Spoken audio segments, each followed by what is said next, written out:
Una sa tanan hindi gid maintindihan, gakatabang sa tunya kalibutan, kalabanan aton ginakubaan, di diin nagbala.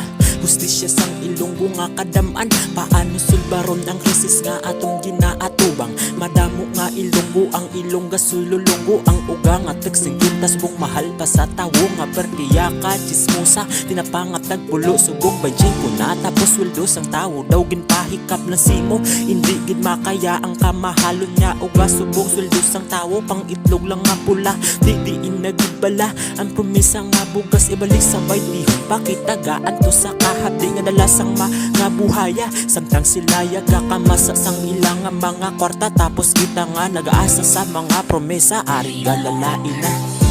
Wala na ko subong sang kwarta, wala pa ko subong sang obra, wala na ko inom bakal ugal, marmi na lang hubas ang bulsa. Wala na ko sang kwarta, wala na ko subong obra, wala na ko inom bakal ugal, marmi na lang hubas ang bulsa.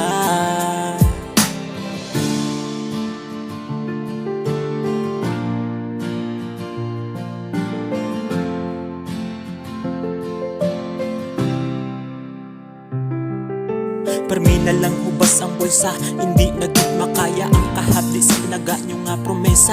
Di inatutanan sang kamuyan ng kampanya, baratuhon nyo nga balaklon, subong nagmahal kagidya sang sobra. Dunami na lang gidya uba, hindi naging magwanta.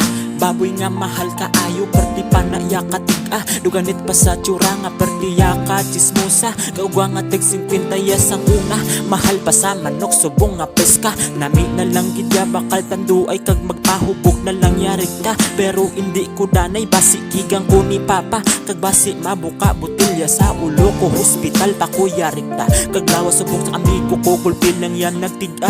Ambot ko nga kay basi puro na lang tulan lawas sa kay bati ko wala na sa sang kwarta, pero hindi ko yachis puso. Wala na ko subong sang kwarta, wala pa ko subong sang obra, wala na ko inom bakal ugal, marmi na lang ubas ang bulsa. Wala na ko sang kwarta, wala na ko subong obra, wala na ko inom bakal ugal, marmi na lang ubas ang bulsa.